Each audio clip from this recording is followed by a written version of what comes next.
Welcome to Let's Talk. I'm Jade Harrell. I'm joined by Amber Klear, Amy Rivera, and Miss Tina Love. Each week we come together to share our perspectives on the issues in our world. And today we're going to be sharing some of our most memorable work experiences and addressing the pandemic's impact on working women. But before we get into all of that, ladies, what are you talking about this week? Tina. What am I talking about this week? Well, it's all about the holidays and how we're going to handle it. I think that's what we're talking about right now. Everybody knows that, we've just had a rough year and, we need some relief. However, the pandemic is saying no, right? So we're just trying to discuss how we're going to do this safely, but at the same time, get into the spirit and enjoy. Absolutely. Absolutely. How about you, Amy? What have you been talking about this week? Like Tina, I've been talking about the same thing. Our family just decided we are not going to get together, and a lot of crushed emotions. It's kind of sad. So what I've decided I'm going to do is I'm going to make special gifts for people, and I'm just going to drop them off at their house and just put a little touch. Talking about our conversations that we've had through the year, and I'm going to build that gift around our conversations and really just personalize their gift for them. That's what we're talking about. I appreciate that you shared that much because I was a little stuck on that part. And so having special gifts and being able to share those will be, I'm going to decorate anyway, just to try to generate some sense of normal or at least joy that we were familiar with not that long ago. What about you, Amber Klear? What are you talking about, sis? I am talking about the Sistine Chapel exhibit at the America Center. I was going to wait and try to go with Amy, but I had some free time early on Sunday morning, and I needed just like a quiet place to decompress. And I would absolutely go again. It is 1750, I think, and they time it so that it's not flooded with people. And I will give away my secret that early in the morning, it is pretty empty. So it is pretty awesome. And the best part is that your neck is not broken from looking at the ceiling because it's right in front of you. And then they have little cards that kind of depict where it is on the ceiling. And then they have a little story behind it. And something that I found really interesting was that a lot of the images that were depicting the men were actually more focused on the women. And the most famous painting where it's David, I think, almost touching the fingertip thing, that is not at the center of the Sistine Chapel. A woman is. So very interesting. That is very interesting. Go, ladies, go. Well, we are having that conversation about women and our impact on history and the world. And right now, the pandemic is impacting everyone. But women are taking the biggest hit. We're bearing the brunt. From the she session to burnout, this is a tough time. More and more women are expressing frustration about balancing home and work life with no escape from their own mental health.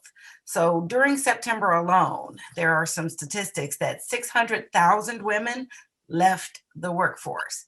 That number compares to 78,000 for men. We're talking 600,000 versus 78,000 of people who left the workforce. Some experts predict that this could impact women and children for decades. So, ladies, let's talk. What will this shift cause in the workplace? What kind of shift will this cause in the workplace? I'm going to start with you, Amber.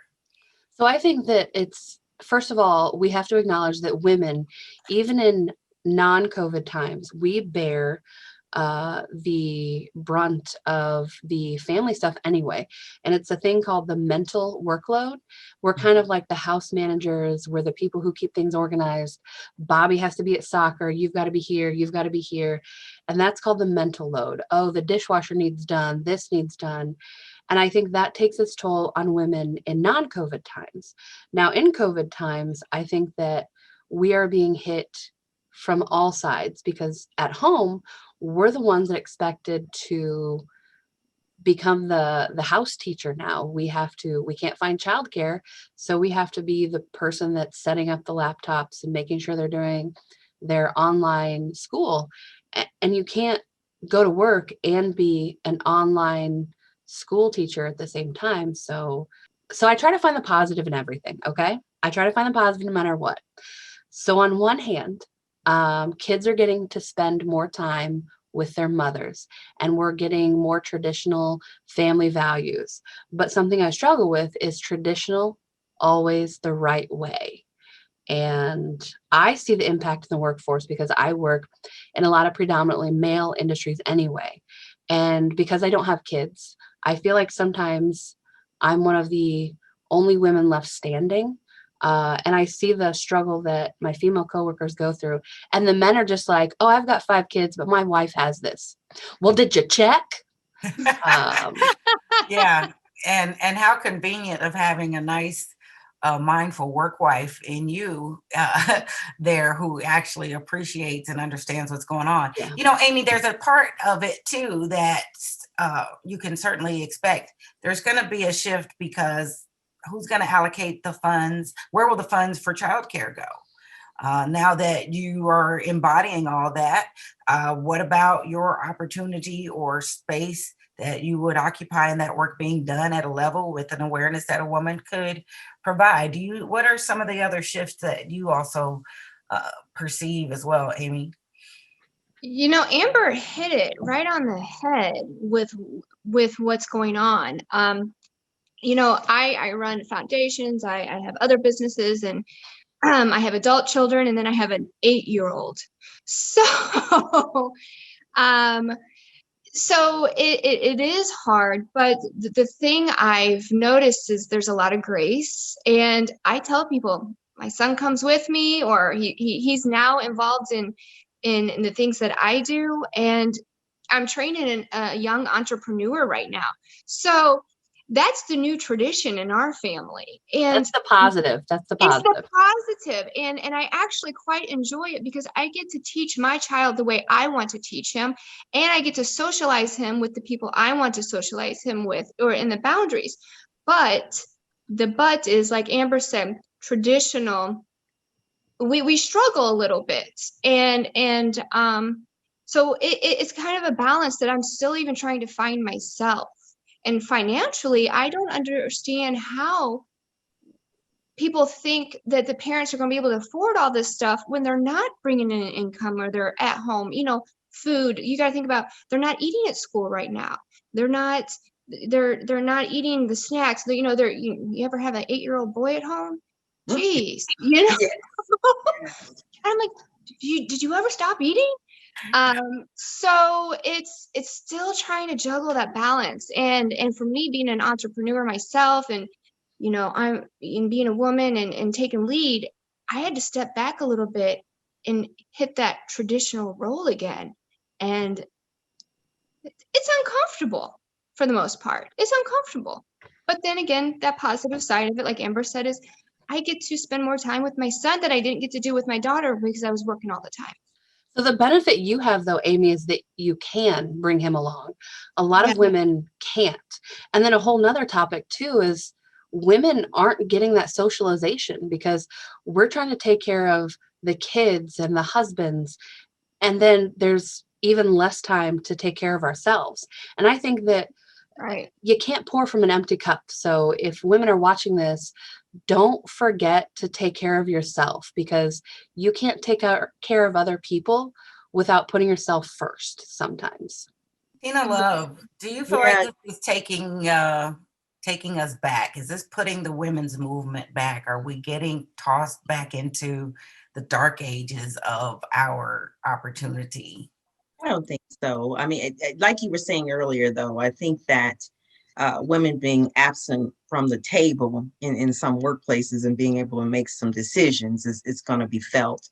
Um, However, I think the big thing for me is the single mom. Amber was just talking about the woman who has a husband, but what about that single mom right now who already, is trying to do everything by herself? And I hear women today talking about the fact that they're trying to work online, but at the same time, they've got their kids in the background needing their attention, needing their help. And my heart just goes out to that mom who's trying to, like you said, Amy, balance everything, hold everything down. And the big thing that I want to say to moms is just don't forget to ask for help. When it gets to be, too much, don't forget to, if you Use need your village. yeah, use your village. Yes. I think about that movie Tyler Perry had. I forget what it was. I think it was Single Moms Club or something like that, where all the single moms got together and they helped each other because it was really important. And now with the pandemic, it's even more important. And one more thing that I'm concerned about of how it's going to affect us down the line is our children and virtual learning. Their socialization. Yes, there's socialization. I will only know how this is really affecting them academically, down the line. Will there be seniors who will graduate and really didn't get the education that they needed, and now they're going to be, catapulted into college? Will they have deficiencies? Will they not? We don't know. We'll see down the line. And so those are the things that, as I kind of think about this, I'm concerned about, but I'm praying for the best. I want to move down the alphabet a little bit. We've got this help word, ask for help. Then we've even got the P word, how can we partner? And then we move a little bit more to S, and that's support. I want to take it a step further. Where does it become universal?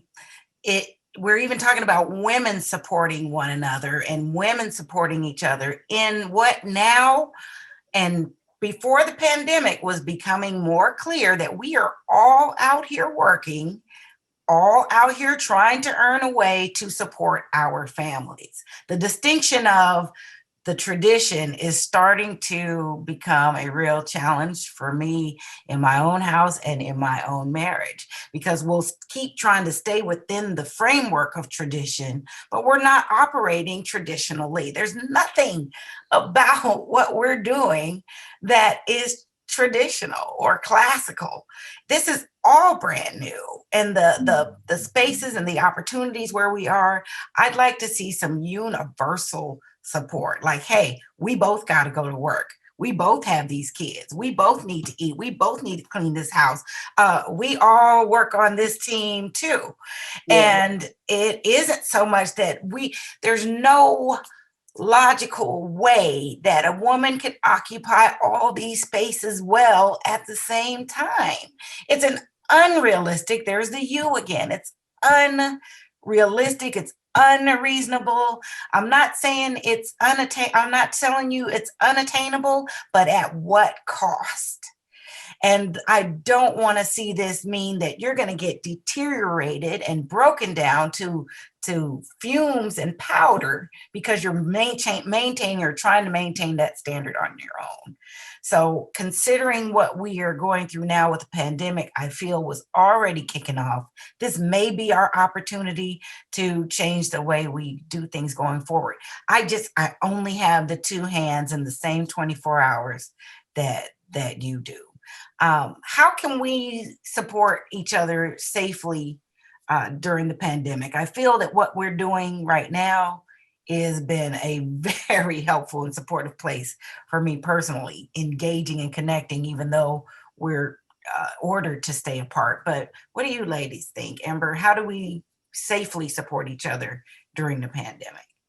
I think that checking in with each other more, or as much as we possibly can, is the number one thing, because again, strong female bonds are what keeps women healthy. Studies have shown that time and time again. So whether you can do a video chat, or if you meet in a parking lot and sit in your cars, or you walk a 5K and you're outside far enough apart, whatever you have to do to mentally and emotionally check in, because it's hard. Like before, I could go pick my friends' kids up from school, and now I can't. Sometimes they're not in school, sometimes they're doing online education, and she's worried about the virus load that I would bring in and the virus load that the kids would bring to me. And at some point, like, we have to break. That has to be part of my like quarantine team, because I have several friends that are single moms, one in particular that she is ultimately a single mom. There is no father figure to help out. And so I have to jump in and I'll go to her house, and it is what it is. Unfortunately, it is. And without having an end in sight, it's actually a very timely question to put forward. Tina, what are some ways? One of the things that come to mind with what you said, Amber, was if I can't touch you, I can patron you if you're a business owner, or I can hit the store for you if you're overrun with, I can order on Instacart for that matter, if I got to. But it is even more critical now that we find a way to support one another. That may be a cleaning service. There's so many other ways I'm hoping that we can come up with, because again, this is a long run and we're going to be in this situation for a minute if we're not careful. Tina, what about some ways that you can support or have thought of? Well, I think that Amber really hit it the nail on the head, and you too, Jade. I mean, just reaching out, always being a listening ear, being there for your friends. I mean, your friends. If you've had friends as long as I have, I've had friends for 25, 30 years that I know, even though they may tell me, well, I'm all right, but I kind of know in their voice or, in their face, if I'm seeing them on FaceTime or whatever, no, you're not. So, I can get out of them, really what's going on. So I think being a listening ear, but the thing that I want to implore to everyone is for the other person to be honest, to be real. Sometimes I'm the oldest child, so I've always been the person that I'm kind of like the hero one. You know what I'm saying? Nobody ever really sees me in a low time. I've always been the encourager, lifting everybody up and being there for everybody. So it's difficult sometimes for me to admit, when I need help. So I want to implore to those that tend to be the hero, don't forget, when you really are in a tough spot, to be honest, because your friends can only help you if you allow them to, and if you are honest. So that's the thing I want everybody to keep in mind. Ooh, that honesty. Well, speaking of that honesty, there are full-fledged lawsuits out that this is not fair and this is discriminatory. And many people feel like there should be something done on our behalf. Do you feel that it's lawsuit worthy, this scenario, this cause of it being imbalanced for women and men in the workplace? No, I don't. I hadn't really thought of it, but it's worth thinking about more. But right now, I can't see that. I wouldn't say. What about you, ladies? Amy Rivera, you can close us out before break with not only how we can connect, but should we be lawyering up right now? Oh, I haven't really thought of it that way. Like Tina said, I haven't. So now I need to think about that. Well, I mean, if we're being honest, we know that it's heavy and we know we need help. So, right. So I feel like she's emboldening me. Yeah, honestly, I think the government needs to help us. Absolutely. Especially small businesses. How do you expect people to survive when you're shutting everything down again? How do you expect us to survive? So that is something. Oh, this is where it gets juicy. Well, how do we expect to survive if so many people are sick? Again, it's such a new territory for us. And what is the right answer? What is the wrong answer? Are we being treated fairly? Are others not being treated fairly? Are we getting the real information, or is it skewed? Well, so there's so many variables. And like Tina said, I haven't really thought about it. So that's something that I am going to think about now. Well, I'm down to dig it up and to mess with it. But we do know that we all started our working lives somewhere, and those experiences come with some colorful memories. We're going to talk about those when we come back. So let's talk about those working experiences. I'm Jenny Garth, and as a mother of 3, I know kids worry about a lot of things. Getting enough food to eat shouldn't be one of them. But here in America, that is a real worry for 1 in 5 children. This is unacceptable, and something Feeding America is working to solve.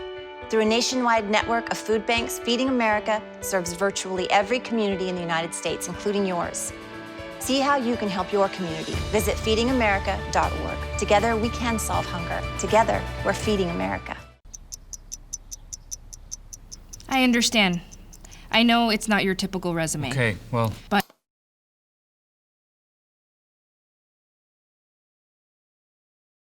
candidate. But I've been working double shifts just to pay for books. I've been raising my 2 little brothers. I'm determined, driven, motivated. Isn't that what you're looking for? Look beyond the resume and discover new ways to develop great talent at gradsoflife.org. Hello and welcome back to Let's Talk. I'm Jade Harrell here with Amber Klear, Amy Rivera, and Tina Love. Whether you call it a side hustle or a part-time job, they are the roles that helped pay the bills and fed our passion in some way. We got here somehow.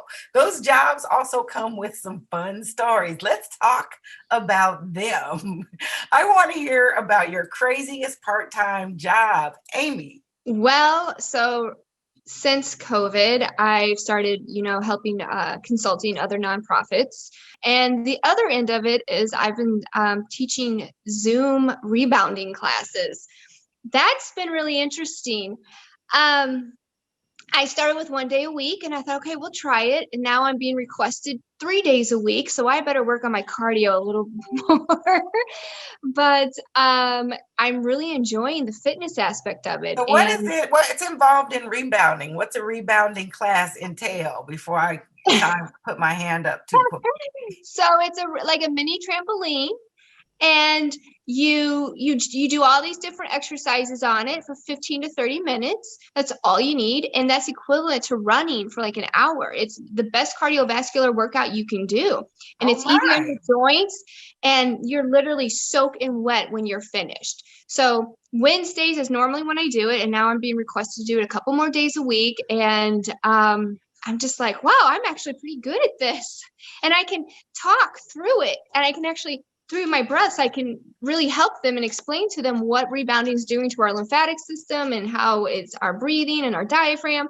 So I'm quite impressed with myself right now. First of all, I'm quite impressed with what it takes to do what you're doing. You've been great at everything you've put your hand to, but you're talking instructing, breathing, jumping, sweating like crazy. And it's as strenuous as running, but in half the time. Yeah, it really is. And it's really good for you. It's really good for you. It's it's worth a shot. Do I need to have the 9-1 dialed already so that all I have to do is push the one? You just start with like 5 minutes. Okay. Just 5 minutes. And so when you say jumping, like, am I powering all the way up or can I just kind of? You can just kind of do that. Just start until you get the feel of it underneath your feet, until you get the rebounding feel, the trampoline. You can start like that. And it it boosts your lymph system just those few minutes. And you start to drain it. Yeah. Who knew you'd find something crazy that would be so great for us? What's a crazy job, part-time job you had, Tina? Well, I have recently been doing hair. So, I've been, yes. You all always talk about the different looks that I have because every time you always see me with a different hairstyle. And that's because I do my own hair. And I also go to people's homes and I do their hair. But now, with the pandemic, it's gotten a little bit, I'm bounded up, I'm covered up and everything. And I make sure the person that I'm doing their hair is also, but it's getting a little rough. I'm looking into, though, makeup and everything online. I'm looking into helping people with online. So please help us. Yes. That's something that I think is pretty interesting. I'm venturing into that. Well, you have certainly proven your skill and capacity in all. You are the most eloquent chameleon. All of your great looks have been inspiring to me. And so it might seem crazy, but it seems like you're pretty aligned with your skill and your passion right here. Yeah. Amber Klear. Amber, just give me one. I don't know if you're ready. I don't know if you're ready. Name one. I'm nervous. Of the craziest. And that's got the EST on the end. We've heard crazy. We've heard many. Give me one of the craziest part-time jobs you've done? I mean, does it count as part-time if I am selling used undergarments online? There's also all sorts of websites. I mean, Oh wait, it's a quick way. There's a market for that. Oh, absolutely, You like absolutely, right across it. yeah. By And the you way, don't have to, like, if you don't want to show any body parts or you don't want to do anything, they just want the dirty garments. And there's actually websites that are popping up to like facilitate these sales. Can't say I'm Pansy, surprised. I Sophia guess. Gray. how and much My question is, how did you stumble into that? Never mind. Never mind. someone ask that? I don't even have the time to know. Why did Because you? it could have been the grocery store. Amber is we are the world. The whole world loves Amber, and she could go anywhere. Go on with your crazy self. That's Does it really pay cool. well? So Yeah, you still yeah. do it, and it's profitable. Oh, it's definitely profitable. And I get to wear new underwear all the time because I'm constantly like shipping stuff out. So I What like, are the side effects of this? When they say this I don't. I mean, I'm sure my underpants are going to show up at like a crime scene somewhere and they're going to be like, what are you doing here? And I'll be like, I sold it. This is who it went to. We thought you were missing. Yeah. Oh my God. Wow, Amber, God. that tops the cake. I think for me it was taught just like I Love Lucy and her good friend Ethel, and I had to put lids on aerosol cans on an assembly line, literally, and you have to keep up. But if you miss a beat, honey, trying to make that up, and you're picking them up and putting them down and trying to get the lids on there. That job maybe lasted a half a day. I was no good. And I went in like, they told me, you're probably overqualified. I'm like, come on, how hard can it be? I was new. That would be like me teaching a Zumba class. I'd get it all messed up. Oh my God. You know, you learn something, you have great experiences, and you make friends along the way. And hopefully that is not something else that is also lost with us being eliminated and removing ourselves from the workplace. So keep swinging, sisters. Keep hanging in there. And whether it's crazy or not, keep giving your best, because it's not just for us, but it's for your self-care and well-being. And we're here for that, right? Right. Do they take socks, Amber? They do. There's a whole market for socks. What? The whole market just for socks. Figure. Yeah. And dirty shoes. See, Goodwill has nothing on them. Yeah.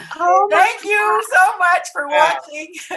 Let's Talk. You can catch new episodes every Tuesday. Comment and let us know what you're talking about so you can join the conversation too. I am Jade Harrell here with Amber Klear, Amy Rivera, and Tina Love. Make sure you follow us and STL TV on social media. Take care.